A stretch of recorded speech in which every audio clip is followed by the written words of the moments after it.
fait vivre le bien vivre ensemble sur les territoires avec beaucoup de temps et de bonne énergie.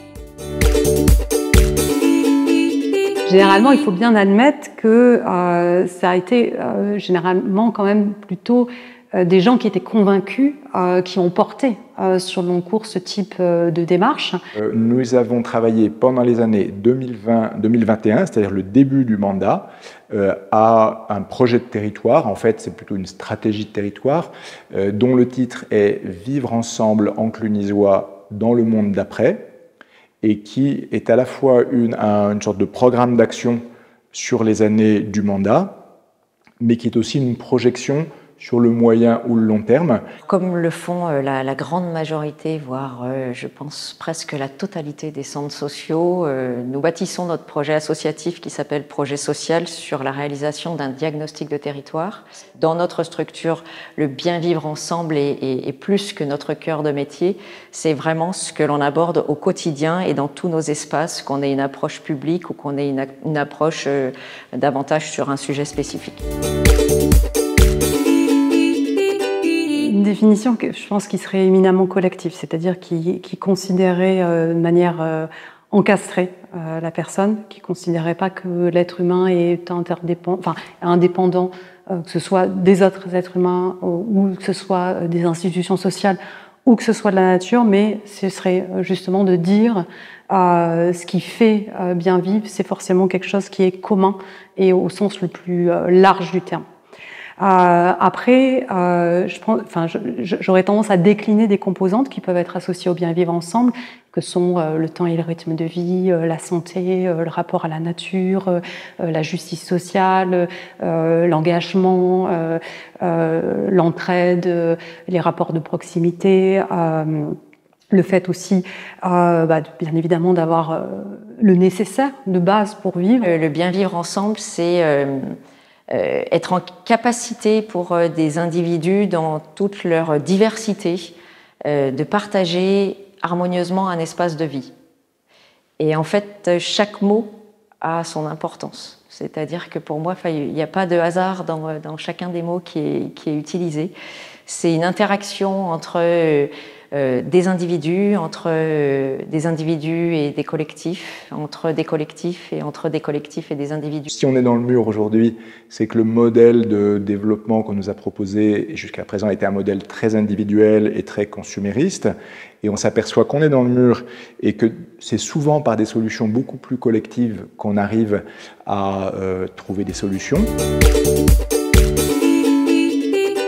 Et alors, est-ce que les élus et les acteurs associatifs sont les bons acteurs pour bien vivre ensemble? Je pense oui.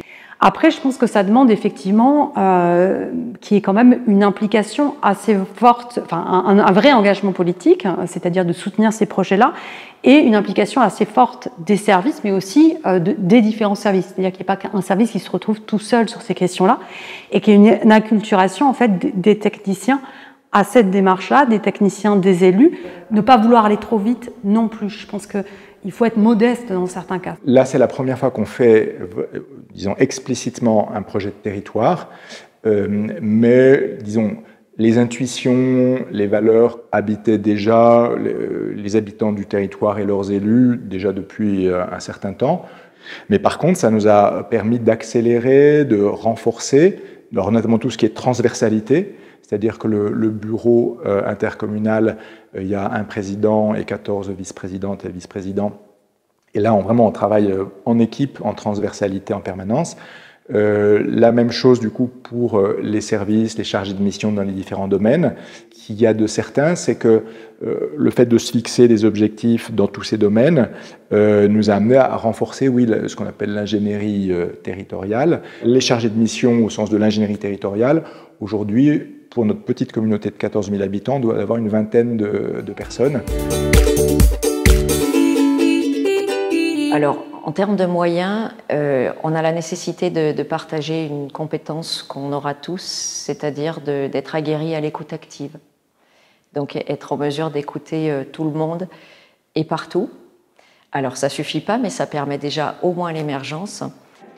Ce qui amène en fait à quelque chose d'assez intéressant, c'est aussi de se dire il n'y a pas une politique clé en main toute faite qui serait à appliquer partout au même endroit, mais ça amène à justement de se dire mais quelles sont les aspirations individuelles et collectives qui ont cours en fait sur ce territoire. Le problème, c'est que souvent, on ne les reconnecte pas entre elles ou qu'il y a des politiques qui sont un peu en silo. Donc c'est aussi simplement en repartant déjà de l'existant et en le faisant dialoguer au-delà des silos existants que je pense on fait une politique qui peut être en faveur du bien vivre. La question de la participation et du bien vivre ensemble, c'est une question tout à fait passionnante. Et il y a un vrai enjeu. Et c'est pas un enjeu évident. Le premier jalon, ça peut être de dire, déjà, on va essayer de rassembler les habitants, de discuter sur ce qui importe, de faire rencontrer des gens qui ne se sont jamais rencontrés, et de là pourra effectivement continuer un projet autour de cette question du bien vivre. On a fait au total à peu près 75 réunions dans différentes formations, on ne va pas rentrer dans le détail, mais on partait souvent d'un échange sur de quoi est-on fier, qu'est-ce qui nous motive, qu'est-ce qui nous pose problème, de quoi rêve-t-on pour nos enfants. Et c'est à partir de ces éléments qu'on a développé, donc domaine par domaine et petite région géographique par petite région géographique dans notre petite communauté de communes, des projets très opérationnels qui portent justement sur les besoins fondamentaux. Le garde-fou principal pour garder le cap du bien vivre ensemble, c'est ne pas avoir d'idées. C'est-à-dire que dans notre centre social, on est totalement dépourvu d'idées. Et finalement, les idées, ce sont les autres, c'est les gens qui habitent ce territoire qui les ont. Et nous, on est simplement un outil facilitateur à l'émergence de ces idées. Alors ces idées, parfois, ça peut être des besoins, ça peut être des envies. Et finalement, on est juste là pour accompagner à la réalisation de ces envies et à la réponse à ces besoins. Et jamais on ne répondra finalement à ces besoins. C'est-à-dire qu'on va accompagner à la construction de la réponse par celui qui a le besoin ou par ceux qui ont le besoin, puisqu'on n'est jamais sur une réponse individuelle, mais davantage sur une réponse collective. Du coup, comment, ce qui peut être des mobilisations associatives, militantes, etc., comment tout ça, ça peut à un moment donné se rechéner et du coup, on ne fait pas deux projets parallèles sur le territoire parce qu'il y a tel asso qui bosse sur le bien vivre et qui veut le développer dans telle direction et puis nous, on va bosser dans l'autre direction. Soit on se rend compte qu'il y a une complémentarité et du coup chacun peut travailler puis on recroise, soit comment on fait vraiment quelque chose de commun autour de ça et du coup c'est déjà ça de la participation.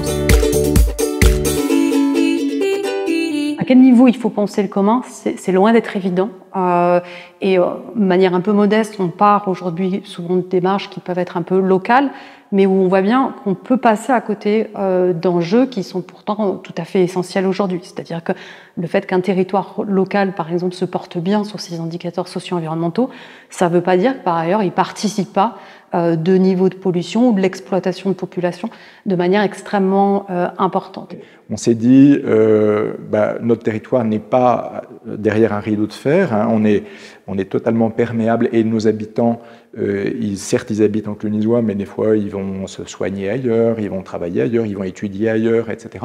Donc si on fait un projet de territoire qui n'est que strictement entre nous, eh bien on va passer en fait à côté du vécu quotidien de la plupart des habitants du territoire. Et du coup, on a associé, moi j'ai rencontré systématiquement l'ensemble des 8 présidents d'intercommunalités qui nous entourent pour les tenir au courant du projet de territoire, pour voir avec eux quels sont les intérêts communs, qu'est-ce qu'on pourrait développer ensemble. Dans ce bien vivre ensemble, pour moi, ce n'est pas simplement un bien vivre ensemble, on va dire, d'une communauté, d'un territoire, mais ce serait bien un bien vivre ensemble où on intègre en fait très largement cette question des interdépendances, que ce soit les interdépendances économiques, sociales, environnementales, mais que ce soit aussi les interdépendances historiques. Il y a eu des rapports de domination, il y a eu du colonialisme, donc comment on intègre ça finalement dans ces réflexions-là, comment on dépolitise pas non plus ces enjeux-là qui sont de toute façon des enjeux éminemment politiques et chargés en termes de valeurs, comment on intègre les interdépendances interscalaires, que ce soit déjà rien qu'à l'échelle de territoire en France, on part d'un quartier, comment on remonte à l'échelle de la commune, à l'échelle de l'interco, etc. Et comment on reconnecte entre les territoires.